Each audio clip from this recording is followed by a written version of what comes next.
네, 안녕하십니까. 2교시 문제풀이 담당하게 되는 조준행 기술사입니다. 1교시가 어려웠죠? 네? 어려웠을 거예요. 어려웠던 것 같고 2교시, 3교시, 4교시가 다 계산 문제가 있어서 근데 계산 문제가 그렇게 어려운 건 아니었어요. 그래서 2교시, 3교시, 4교시가 상대적으로 1교시보다 조금 수월해서 1교시에서 깎아먹었던 점수를 2교시, 3교시, 4교시에서 좀 이렇게 만회할 수 있었다. 그렇게 좀 생각이 되고요. 일단 2교시 보시면은 저 같으면은 2교시 1번, 그 다음에 2교시 2번, 그 3번 건너뛰고 2교시 4번, 2교시 5번,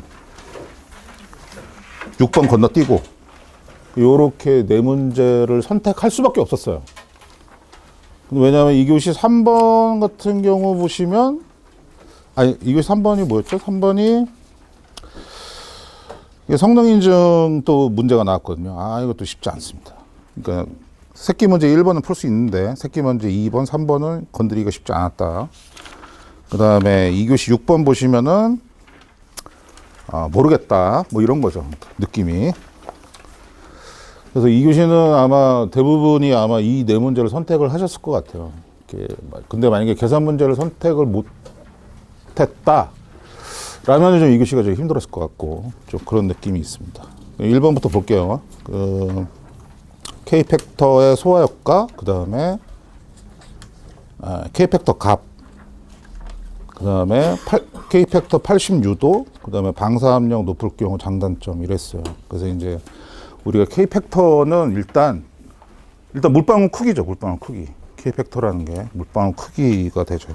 그래서 여기 답안 보시면은 뭐 있는 거 없는 거 다 써야 되니까 지금 상황을 보시면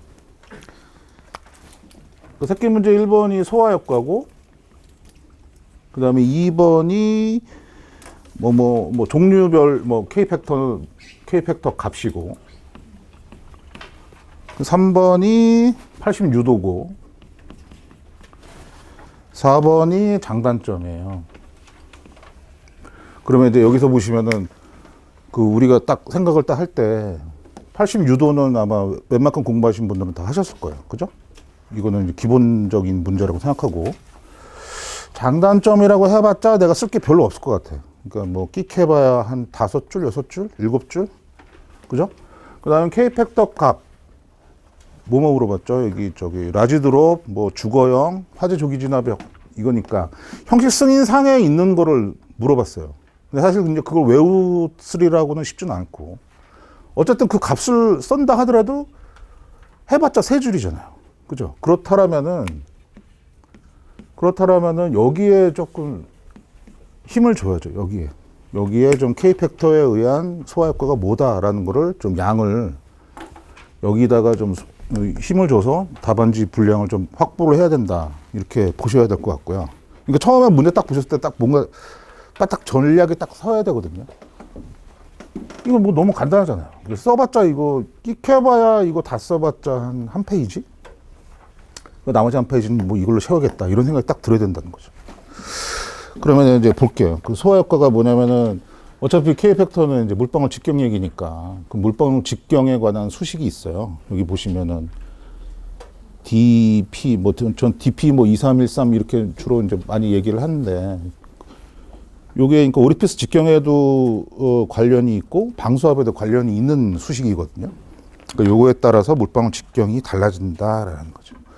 그래서 이제 K팩터와 물방울 직경은 뭐 이런 관계 이렇게 설명을 하고 그 다음에 이제 가로 2번 보시면은 방수량과는 또 어떠냐. K팩터가 크면 클수록 방수량은 당연히 커지겠죠. 네. 일반적으로. 그 다음에 그래서 가로 3번 보시면은 소화 효과를 물어봤으니까 소화 효과를 한번 얘기해 보겠다 이거죠. K팩터 때문에 소화 효과. 그러면은 K팩터가 작을 경우하고 큰 경우하고 이렇게 구분을 해서 이렇게 하시면 좋을 것 같아요. 그러니까 스프링클러니까 ESFR은 진압이 있을 거고 ESFR이 아닌 거는 다 제어 효과거든요. 제어 효과. 그러니까 작은 경우에는 이제 화재 제어적인 특성이 있다. 그래서 뭐 그림도 좀 그려주시고 설명을 조금 좀 해주시고 그 다음에 다음 페이지 넘어가시면 가로 4번 보시면은 K 팩터가 그럼 클 경우에는 뭐 진압이잖아요. 대표적으로. 그러니까 ESFR적인 특성을 좀 설명해 주시고 그림 이렇게 뾰족하게 그려주시고 그렇게 설명하면은 좀 그 분량을 좀 확보할 수가 있죠. 여기서 뭔가 좀 차별화된 어떤 답안을 쓸 수 있다는 말이죠. 왜냐하면 나머지는 다 그냥 암기거든요. 다 암기. 그러니까 나 암기 잘했어 해가지고 문제 풀어봤자 어차피 딴 사람도 암기를 하기 때문에 저 사람도 이렇게 쓰고 이 사람도 이렇게 쓰고 나도 이렇게 쓰면은 누가 더 1점을 더 먹을 수 있느냐 이게 판단이 안 되는 거죠. 판단이 정말 그러면 뭐 글씨 잘 쓴 사람, 그림 잘 그린 사람, 깔끔하게 뭐 표로 정리한 사람 이런 사람들이 뭐 조금 더 유리해지는 거지 내용상의 어떤 차이는 큰 없다는 거죠. 근데 이제 차별화를 많이 시키려면은 1번에서 뭔가 여러분들이 조금 그동안 쌓아왔던 내공을 조금 보여주셔야 되는 상황인 거예요. 그러면 이제 큰 2번 볼까요? 스프링클러 K 팩터 값. 근데 여기 단서가 있죠, 단서가. 앞에 문제 보시면 형식 승인에 따른 K 팩터 값이에요. 그래서 이게 그 출제자가 원하는 정답은 이거일 거예요. 형식 승인에 있는 거 그냥 그대로 가져왔거든요. 근데 이제 이거를 여러분들이 이제 외워 쓰기가 사실은 쉽지 않죠. 그래서 이런 경우 그냥 이렇게 쓰셔도 그나마 무난할 겁니다. 뭐 주거형은 50, 그 다음에 표준형은, 라지드롭이죠. 라지드롭은 160, 그 다음에 화재 조기 ESFR은 이거 네 가지는 써야죠. 200, 240, 320, 360 이렇게 네 가지 정도는 쓰셔야죠. 이렇게 쓰셔가지고 뭐 이렇게 설명을 좀 하시면 될 것 같아요. 간단하죠, 그러니까. 근데 이게 형식승인상에 있는 이 내용을 어떻게 외울 거예요? 외운 사람이 별로 없을 거 아니에요. 그러니까 요 정도는 쓰셔야 돼요.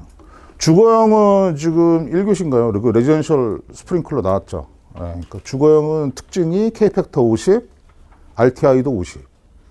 그 조기 반응도 하면서 K 팩터도 둘 다 50이에요. 그러니까 방수량도 50이에요. 왜? 방수압이 0.1메가파스칼이기 때문에. 그러니까 방수량 50, RTI 50, 또 K 팩터 50. 다 50이에요.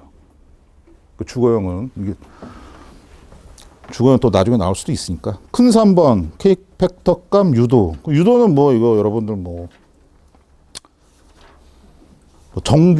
정규반 뭐 이런 데서 뭐 나오는 문제니까. 그거 그냥 보시고 이렇게 하시면 될 것 같고.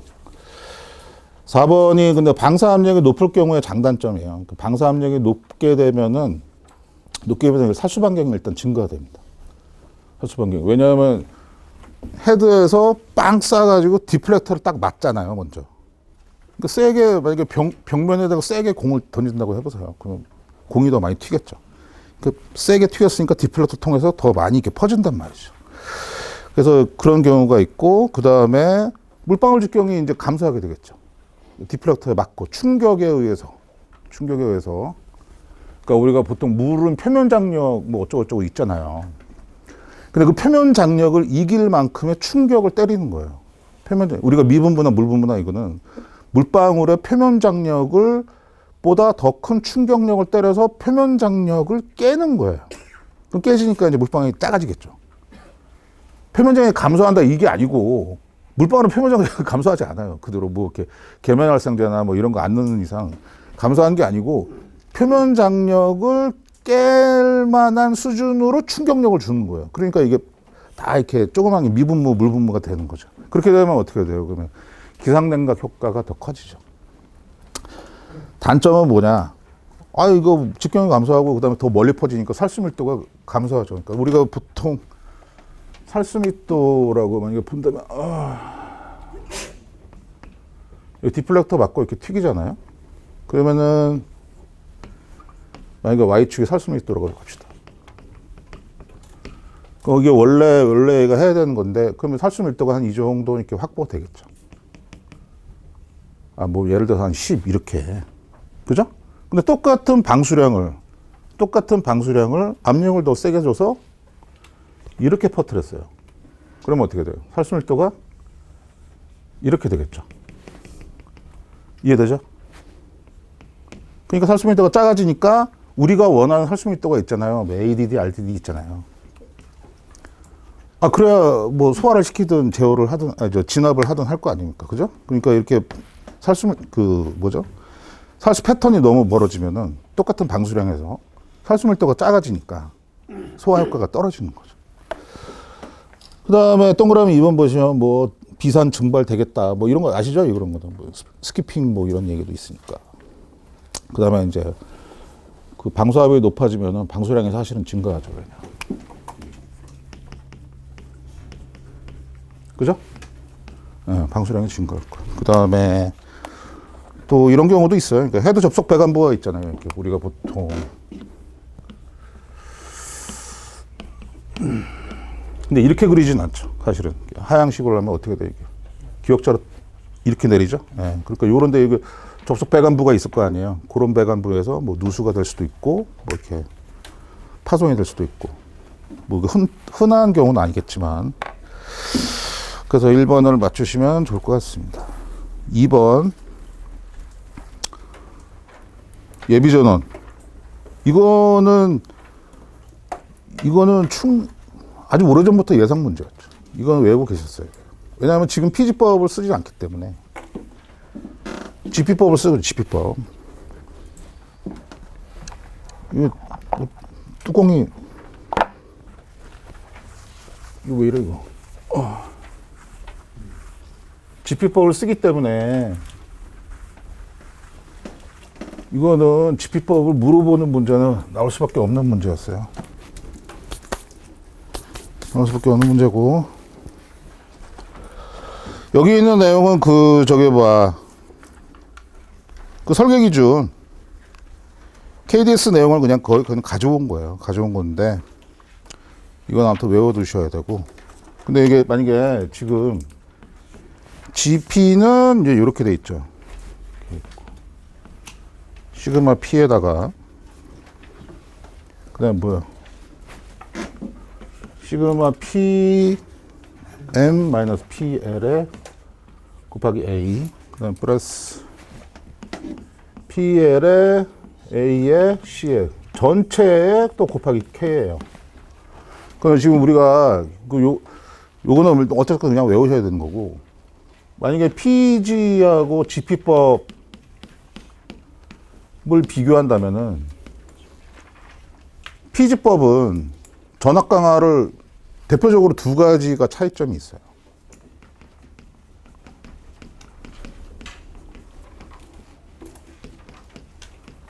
전압 강화하고 고조파. 그러니까 전압 강화는 PG법일 때는 전압 강화를 한 번 고려해요. 한 번. 최대 기동 용량 전동기일 때. 아마 PG2일 거야. 아마 PG2. 그래서 어떻게 구해요? PG1, PG2, PG3 구해서 그 중에서 제일 큰 놈으로 잡는 거잖아요. 용량을. 그죠? 그러니까 딱 한 번 고려해요. 딱 하나만. 최대 기동 전동기만 고려한다는 거지. 얘는 이게 전압 강화율이에요. 이게. 또 얘는 뭐냐면 전체 부하예요. 전체 부하. 전체 부하를 가지고 전압 강화를 고려합니다. 전체 부하에 대해서. 그러니까 뭐 훨씬 더 전동 용량이 클 수밖에 발전기 용량이 클 수밖에 없죠. 그 다음에 고조파는 얘는 아예 그냥 고려도 안 하고 얘는 고려하고. 여기 보시면은 얘가 뭘 의미하냐면은 얘는 전동기 외 부하예요. 여기 지금 여기 보시다시피 안 써놨나요? 전동기 외 부하예요. 전동기 외. 그 다음에 얘는 전동기 부하예요. 전동기.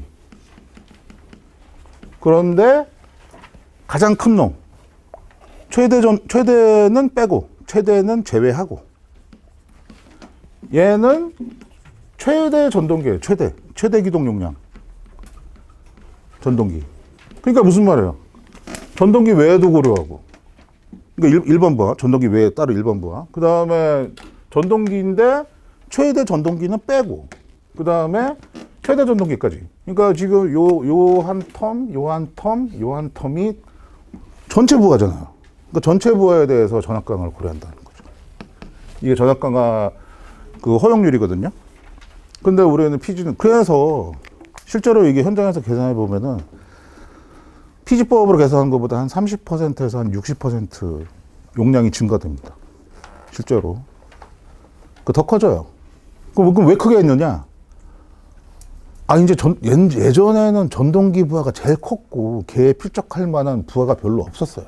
예전에. 근데 요새는 별의별 부하가 다 생겼죠. 근데 고조파 부하는 요 안에 포함되는 거예요, 여기. 이 고조파 포함. 예전에는 뭐 고조파라고 할 것도 뭐 별로 없었고, 그러니까 옛날 거였다는 거죠. 그래서 전동기 용량을 더 크게 키운 거는, 당장 우리 LED 이것만 해도 고조파 부하예요. LED만 해도.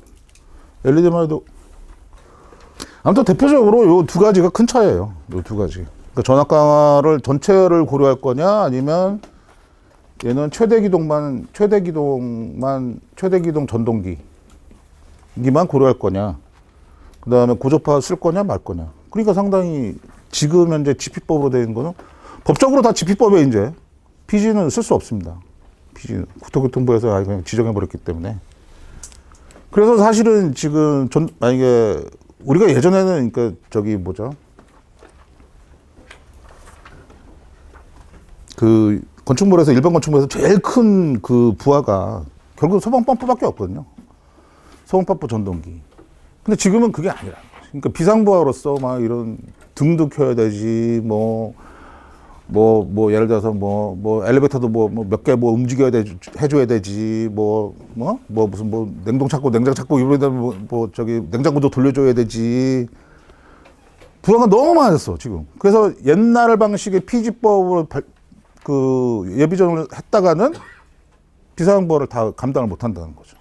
그래서 국토교통부는 법적으로 그냥 올려라. 그거 한 거예요. 비상발전기. 의미가. 어쨌든 피지하고 GP법은 요런 차이가 있다. 대표적으로 큰 차이가 있다. 그래서 어떻게 GP로 하면은 엄청나게 커진다. 용량이. 대충 요 정도는 컨셉을 갖고 나머지는 외우셔야 돼요. 외우신데 그때 이제 여기 고조파가 들어간다고 했잖아요. 여기서. 고조파 부하가. 근데 고조파 부하를 들어갈 때 여기 다음 장 보시면은 다음 장의 맨 위에 그 고조파, 그러니까 그 앞에 먼저 가볼까요? 입력 용량이, 얘는 두 개로 분리되는 거예요. 고조파 외 부하가 있고, 그 다음에 얘는 또 고조파 부하가 있어요. 근데 이 고조파 부하도 두 개로 또 나눠져. UPS 부하가 있고, UPS가 아닌 부하가 있고.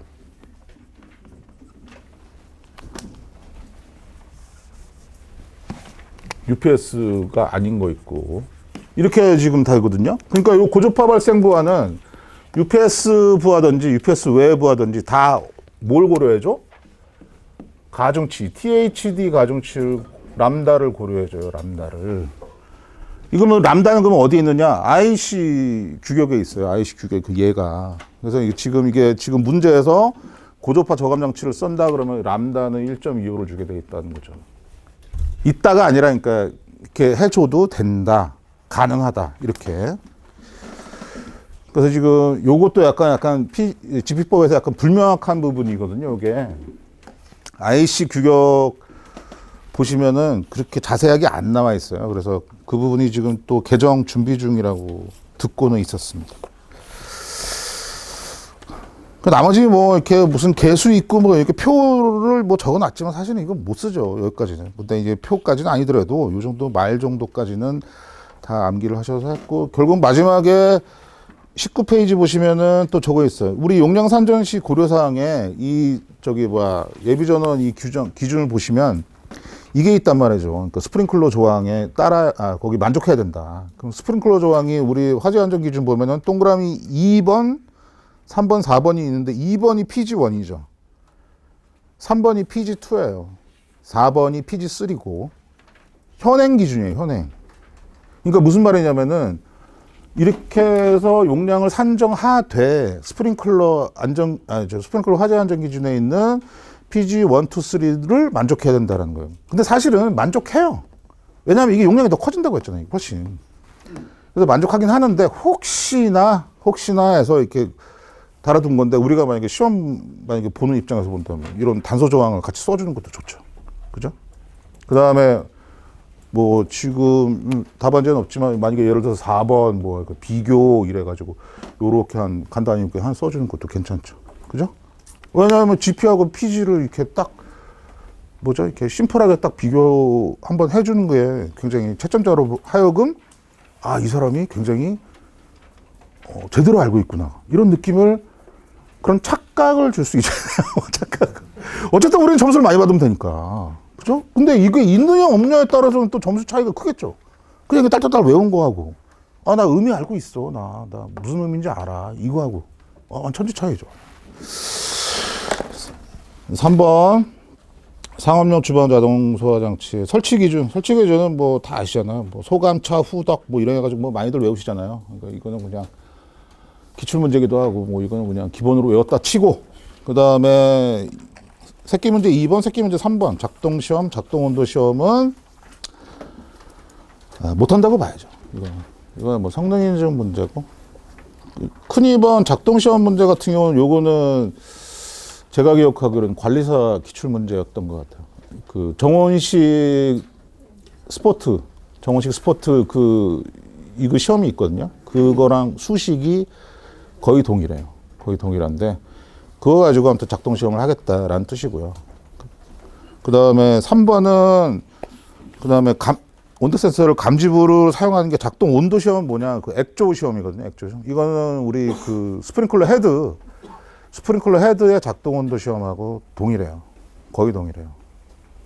그러니까 스프링클러 헤드였다면 알 것이고 정원식 아니 작동 시험이었다 하더라도 그건 관리사 기출이었으니까 한 번쯤은 한번 보셨을 수도 있는데 이게 그거였는지는 사실은 알긴 힘들죠, 사실은. 그래서 조금 어렵지 않았느냐.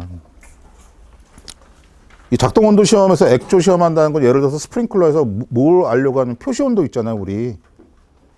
표시 온도 헤드에. 그거 시험하는 거예요. 큰 3번의 작동 온도 시험이라는 게 지금 헤드 작동 온도 시험하고 거의 동일하다고 했잖아요. 그럼 헤드의 작동 온도 시험이라는 게 뭐냐면은 우리 헤드의 표시 온도 알아보려고 하는 시험이라고요. 그게 맞는지 안 맞는지. 어쨌든 이거는 못 풀었다. 4번.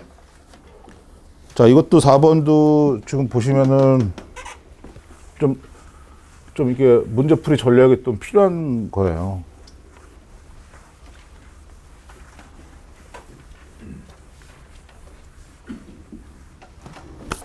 이게 지금 보시면 1번이 산출식이에요. 2번이 설계 농도예요. 3번이 최대 허용 설계 농도예요. 공부 좀 하시는 분들은 딱 티가 나죠. 최대 허용 설계 농도. 43% 아니에요. 그죠? 뭐 쓸 게 없잖아요, 그러면. 여기 그러면 약자에 4개. 그 다음에 여기 43%. 그 끽해봐야 4줄 아니에요. 아씨, 쓸 거 없네? 그 설계 농도는? 설계 농도는 또 저거밖에 없잖아요. 우리 A급, B급, C급이면은 소화 농도에 곱하기 뭐 1.2, 1.3, 1.35. 1.35 이건 개정된 거죠, 이게. 그러면 끽해봐야 또 3줄이잖아요. 그럼 또 어디에 힘을 줘요? 여기에 힘을 줘야지. 여기. 답안을 쓸 때 여기다가 힘을 줘야죠. 그러니까 분량을 확보 어느 정도 해줘야 된단 말이에요. 그럼 여기다 산출식 하나만 딸랑 쓰면은 뭐 이거는 뭐 얼마 이렇게 딱 쓰면 그래서 맞았다라고 얘기할 수 없죠. 왜냐하면 그건 맞은 게 아니에요. 왜냐하면 이 수식이 뭐죠, 이게? 이거죠, 이거.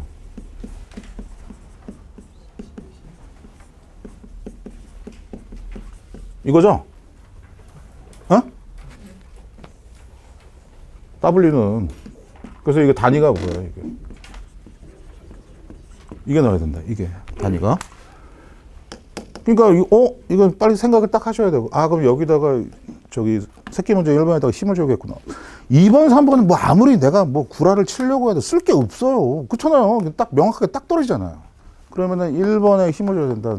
그러면 산출식이니까 1번에 힘을 주려면, 유도부터 들어가는 거죠, 그냥. 그럼 보세요, 그러면 이제. 그러면은 우리가 유도할 때 제가 좀 가로 1번 산출식 고려사항 요걸 좀 이렇게 좀 정리해 놓으시면 좋은 게 가스계는 다 산출식 유도할 때 요 과정을 거친다고 보시면 돼요. 그러니까 첫 번째 유출 방식이 뭐냐는 거예요. 무유출이냐 자유유출이냐. 그거 결정해야죠 먼저. 왜냐하면 그거에 따라서 수식 전개가 유도가 달라지니까. 예를 들어서 CO2가 있고 할론이 있고 그다음에 할로겐에 뭐 불활성 가스가 있고 이거 세 개죠. 그럼 CO2는 자유유출에 플러스 액화 저장이죠. 할로는 무유출에 액화 저장이죠.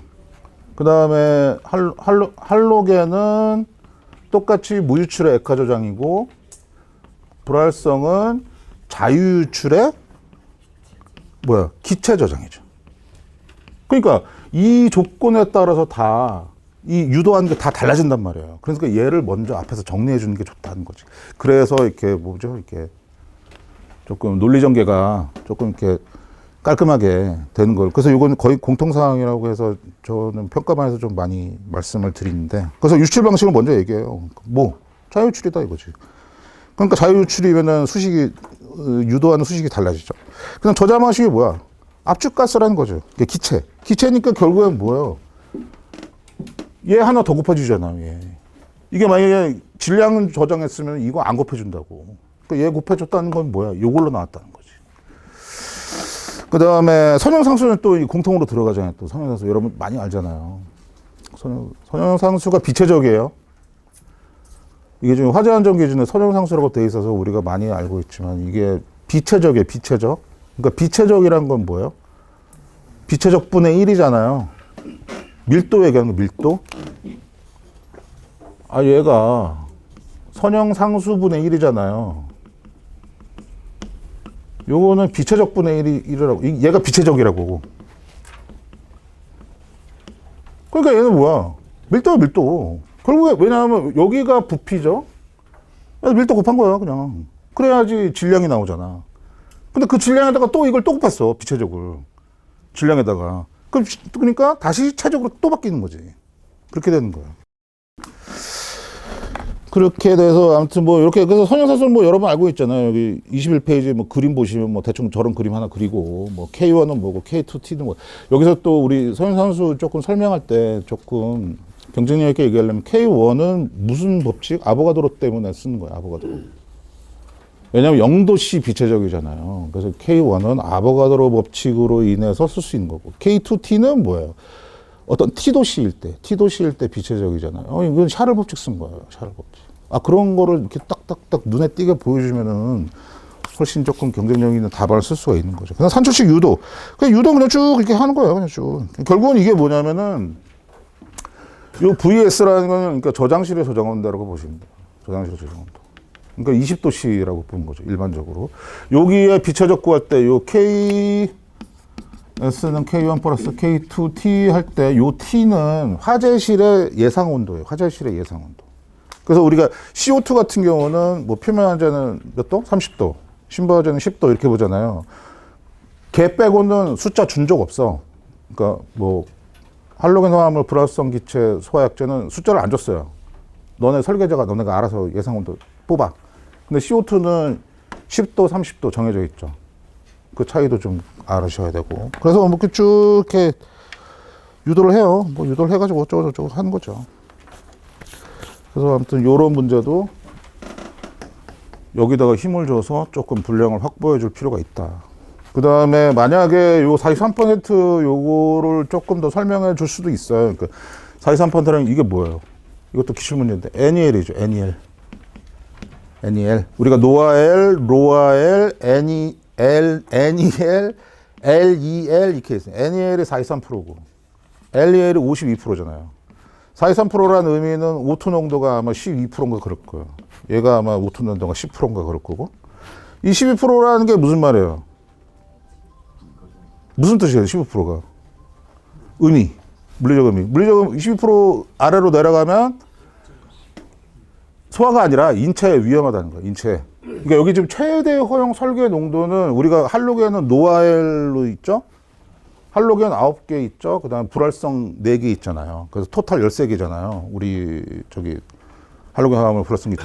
여기에 4개 중에 5개는 노아일이고 4개는 PBPK야. 어? PBPK인데 이 다 의미가 뭐야? 사람이 그 해를 입지 않는 어떤 한계, 인체 영향의 한계, 인체 건강상의 어떤 한계, 그거잖아요. 얘도 똑같아요. 그 43%는 12%죠. 그 소화는 이미 얘보다는 실제 쓰는 일반적인 소화 농도는 얘보다 더 작아요. 작은데 얘보다 더 높게 하면 안 돼. 그 왜? 사람이 위험하니까. 그 12%는 사람이 어때? 사람이 아마 뭐 862, 18, 6, 안두구이, 85 이렇게 하면 이제 구토한다는 얘기, 구토. 정신은 있고 구토한다는 얘기지. 그러니까 정신 있는 상태에서 구토하면서 피난 가면 되잖아요. 피난 되잖아요. 근데 만약에 10%다 그러면은 뭐야? 의식상실이야. 우투 농도가 10% 떨어지면 의식상실. 그러니까 이런 것도 좀 외우고 계시면 좋죠. 그래서 그런 내용을 조금 써주시면도 조금 더, 만약에 이게 쓰다가 여유가 있으면 써도 답안을 꾸릴 수가 있다. 5번 문제는 등가. 제가 이제 그 파이어리더에 그 문제 훑기, 빨리 훑어보겠다 이거죠. 빨리 훑어보겠다. 이렇게 답안을 한 줄 평으로 빡 썼는데 어떤 분이 그 댓글에다가 이게 뭐 등가가 이거 말이 되느냐, 공부를 덜 하신 거예요. 등가라는 게 소방뿐만이 아니에요. 그러니까 우리가 파이프 같은 거, 덕트 쓰고 막 이런 거는 다 등가라는 말. 뭐가 등가냐 이거지, 뭐가. 마차 손실이 등가인 거야, 마차 손실이. 그러니까 예를 들어서 배관이 이렇게 있어. 길이 L이야, L1이야. 이게 D, 소문자로 써 있죠. D1이야. 그 다음에 여기 마찰 개수는 F1이야. 그럼 여기 뭐가 손실이 나올 거 아니에요? 근데 얘를 갖다가 직경을 늘렸어. 늘린 파이프가 있어. 그러면 얘보다 파이프 길이가 더 늘어난다는 얘기예요. D2고, 이게 L2고, F2 이렇게. 얘와 얘가 마찰 손실이 똑같다라는 얘기예요. 얘와 얘의 마찰 손실이. 그럴 거 아니에요. 왜냐하면 우리 다시바우스 식품은 어떻게 돼요? 람다라고 쓰지 맙시다. F라고 했으니까. 문제에서 F라고 썼으니까. 얘가 커지면 손실이 줄어들죠. 그러니까 얘가 지금 증가했잖아요. 증가했으니까 손실이 줄어들었을 거 아니야. 근데 얘랑 등가를 시키려면 길이를 더 늘리는 수밖에 없잖아. 그죠? 그러니까 얘와 이렇게 돼야 얘가 마찰 손실이 똑같다라는 그런 의미예요. 그래서 얘 가지고 푸시면 돼요. 그러니까 이거는 조금 등가라는 개념이 뭔가라는 걸 알면은 쉽게 풀리는 문제였어요. 뭐 보시면 될 것 같고. 그러면은 유산 몇 분 걸렸죠?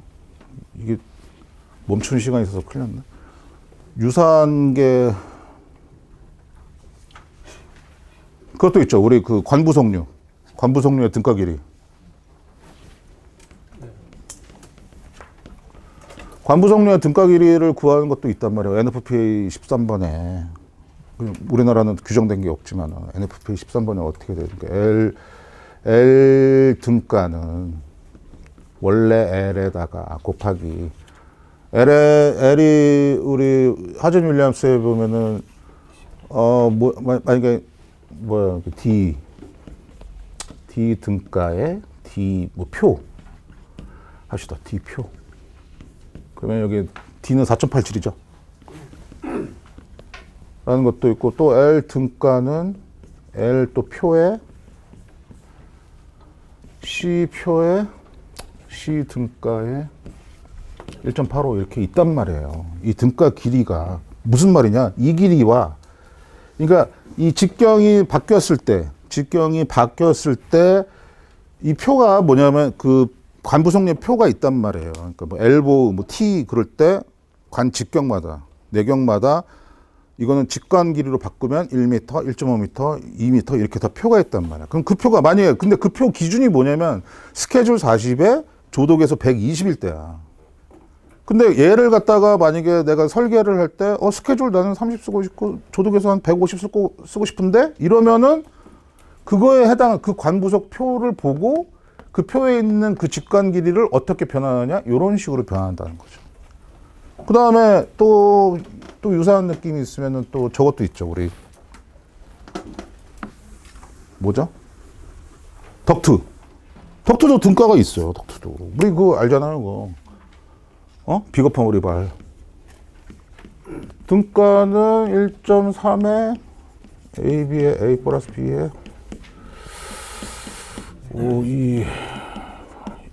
얘가 이거 도대체 뭐예요? 얘가 의미가 얘가 얘의 마찰 손실과 얘의 마찰 손실이 똑같은 이 직경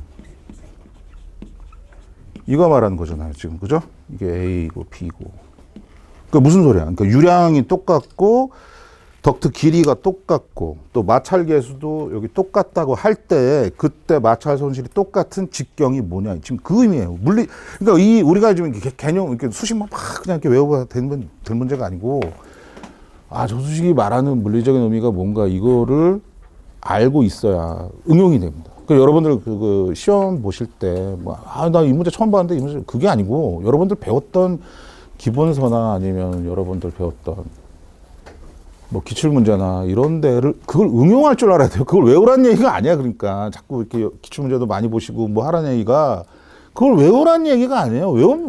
외워서 붙으면 다 붙지. 아니죠. 그 암기하기 쉽지 않으니까. 아무튼 외우기도 어렵지만 아무튼 그렇게 끝난 게 아니고 그거를 응용할 줄 알아야 되는 거. 응용. 그러니까 이게 좀 뭔가 개념상에 뭔가 그거를 알고 응용할 줄 알았으면 풀릴 수 있었다. 다음 마지막 6번.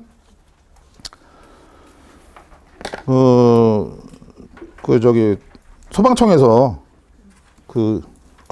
작년 크리스마스 때인가 이거를 발표했어요. 종합대책. 설명할 건 없습니다. 그냥 외웠어야 되는 거죠. 그냥 그거 부천 호텔인가 안전매트로 떨어졌다가 튕겨서 이렇게